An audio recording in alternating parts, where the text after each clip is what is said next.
Robert, how you doing? I'm fine. How are you? I am excellent. I'm glad we got you on the phone today. Okay. Well, I just have a few questions for you.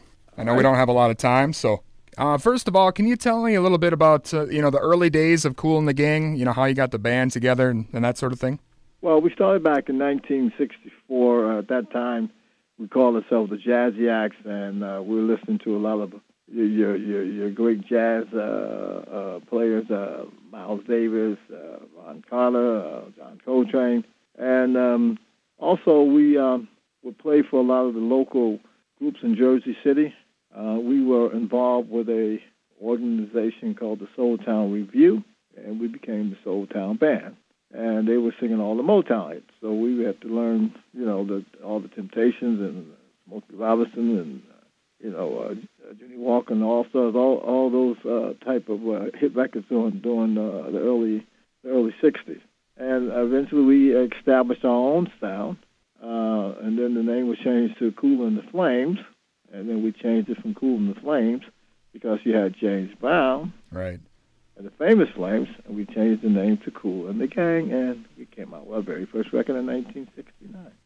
Yeah, and you talk about changing things up. It seems, as you guys went on, you kind of changed your sound quite a bit. You had more of an R&B sound and then the funk. And what are the reasonings for that? Did that kind of help with your longevity, or what are your thoughts? I would say it was. Yeah, I think it was just the evolution of how our music just continued to grow, and just with the different styles. Because the '60s was, like I said, more of that Motown jazz thing that we had, and then the '70s was a little more raunchier with funky stuff and Hollywood swinging and Funky Man, Funky Granny.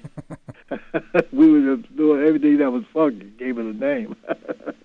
And then the latter part of that, the dance thing, when we did Open Sesame, and it became a part of the big Saturday Night Fever record and also movie. And then we decided to make another change because we did not have a lead singer in the band, and that's when we decided to get James J.T. Taylor, who became our first lead singer. And we had those hits of the 80s, Celebration, Ladies' Night, Get That On It, Rise, Cherish. So before that, you guys were just kind of trading off the vocal parts, right? Yes. Mm-hmm. Sounds like funky stuff and Hollywood swinging, yeah. Hollywood swinging, probably one of the greatest songs ever written, by the way.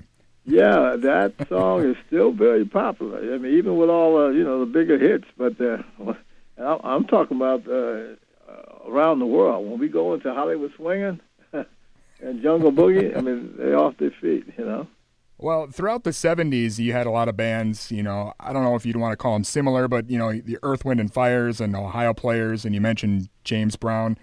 Was there sort of like camaraderie between you and the other groups, or did you guys have more of a competition? Both competition when we were on the shows together, but also we were friends, too. Because back in the day, you had to throw down, oh, wow, we're on the show with the Ohio Players. They're coming after us. Fire or mandrill or war. Yeah. Also, one of the things about Kool and the Gang is a lot of, rappers and hip-hop groups sampled your stuff over the years. So what are your thoughts on that? Well, it showed the fact that the young artists that came up out of the 70s, acting more in the 80s, I guess, were listening to what we do, somebody would take a guitar part from funky stuff, or take the drum beat from NT, or take a hard line from one of our tracks, and became popular records. One of the larger ones was Will Smith with Summertime. He did Summer Madness, and I think that was one of his biggest records before he went on to become a movie star. Was Summertime, yeah. So in a way, it kind of helped you guys branch out and get to a whole new generation of fans, really. Oh yeah, absolutely, yeah. And once they can identify and know that was a Kool and Gang record and not Will Smith or like the one Diddy did, or Puffy at the time with Hollywood Swinging. With Mason, he did he called it Bad, Bad, Bad Boy, but it was Hollywood Swinging. Right. Yeah. So now, here's a question. I don't know if this is something you want to answer directly or not, but a lot of those groups early on sampled stuff, and they didn't get permission for it or clearance. Did you guys have any trouble with that, or were you past that when they started using your stuff? No, we had trouble with that in the earlier days before they passed the law. Yeah. There were people that was sampling, taking little bits of this and that, you know. Okay. Well, like you said, with getting into different generations and stuff, because you guys spanned quite a long time and are still doing it. You've been with some interesting groups, it seems, lately. I know you toured with Van Halen and you're touring with Kid Rock now. Have you been, accepted warmly from these crowds, or how's that been? It's been great with Van Halen. We did 48 shows with them, and it was the crowds definitely got into what we do. I mean, we started our show off, the first half of our show, with more of the guitar rock sounding songs that we did, like Tonight and Mr. Ladd, Emergency, and I think a lot of those fans didn't realize we did, track with just guitars. Yeah. And of course everything else we did from the Jungle Boogie to Celebration. And now we're doing that. We're out with Kid Rock. That should be another exciting experience.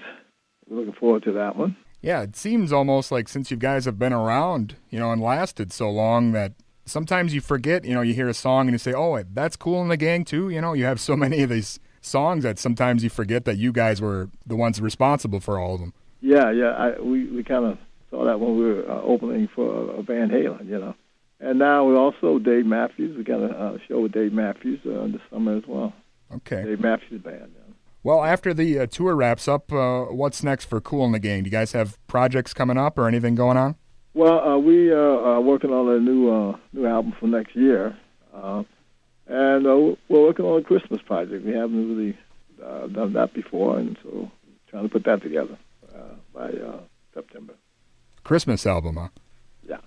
Is that going to be kind of traditional stuff, or are you writing new material for that? Well, we're doing both. We're doing some covers. Okay. Traditional covers and a few new tracks, yeah.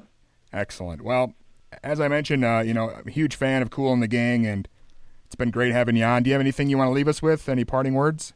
Well, again, we like to thank our fans for supporting Kool and the Gang for so many years, and I know our new management come to Red Light. We're pushing to do a 50-year celebration next year, and we might do a couple albums next year, though, something commemorating the 50 years, album with guests.